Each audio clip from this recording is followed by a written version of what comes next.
নমস্কার বন্ধুরা, আজকে নিয়ে এসেছি একটি ঢেঁড়স সর্ষে পোস্ত রেসিপি। দারুণ সুন্দর রেসিপি, আপনারা ভিডিওটা দেখতে থাকেন আমি কিভাবে রেসিপিটা বানাই। প্রথম আমি ঢেঁড়সগুলি ডিটুগুলি ফেলাই দিয়ে আমি ডিগুলি পিস পিস করে 2 টুকরা করে কেটে নিচ্ছি। তারপরে আমি ঢেঁড়সগুলি এখন ধুয়ে নিয়েছি, আর আমি এখানে দিয়ে দিই সর্ষে আর পোস্ত, আর দিয়ে দিচ্ছি কাঁচা লঙ্কা। এগুলি আমি পেস্ট করে নেব। অল্প পরিমাণে জল দিয়েছি, এবার ঢাকা দিয়ে আমি মিক্সারে পেস্ট করে নিচ্ছি একটা। এবার সর্ষে পোস্তটা আমি পাটিতে নামিয়ে নিচ্ছি, আর এদিকে কড়াই বসে তার মধ্যে সরিষার তেল দিয়ে দিচ্ছি, আর আলুও কেটে নিয়েছিলাম। আলুটি কাটা দেখাইলাম না। এরপরে আলুগুলি এখন আমি নুন হলুদ দিয়ে ভাজা নেব, হালকা লাল করে ভাজা নেব আলুগুলি ভাজা হয়ে গেছে। তারপরে আমি অনেকটা বাটির মধ্যে নামাই নিতেছি।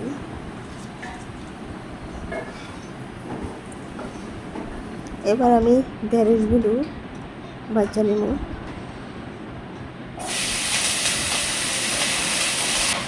ঢেঁড়সগুলি নুন হলুদ দিয়ে হালকাভাবে ভাজা নেব।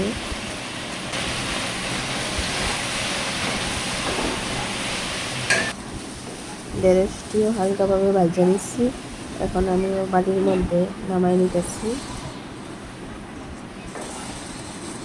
এবার একটু সরিষার তেল দিয়ে দিলাম। তার মধ্যে সোমবারে আমি দিয়ে দিয়েছি কালো জিরে, আর দিয়েছি 2টো তেজপাতা। এবার ঢেঁড়স আর আলু ভাজাগুলি দিয়ে দিছি।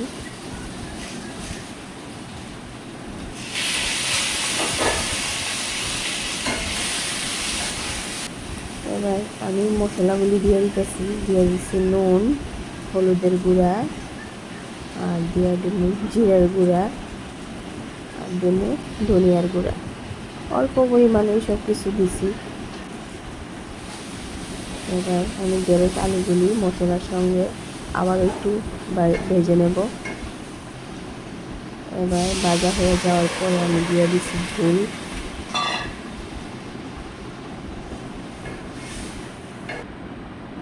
তারপর ঝোল ফুটে ওঠার পর আমি দিয়ে দিলাম যে কাঁচা লঙ্কা সর্ষে পোস্ত যে পেস্ট করে রাখছিলাম সেটা। এবার আমি একটু ঢাকা দিয়ে দিলাম। আলু আর ঢেঁড়সগুলি সর্ষে পোস্তর সঙ্গে ভালো করে সিদ্ধ হয়ে যাবে। এবার দিয়ে দিছি অল্প পরিমাণে মিষ্টি, আর দিয়ে দিছি সবশেষে ঘি। আমার সর্ষে পোস্ত রেসিপিটাও হয়ে গেছে। দেখুন কত সুন্দর কালারটা এসেছে, যেমন দেখতে সুন্দর হয়েছিল, আর রেসিপিটা খেতেও দুর্দান্ত টেস্ট হয়েছিল। আপনাদের রেসিপিটা কেমন লাগলো কমেন্টে জানাবেন। ধন্যবাদ সবাইকে।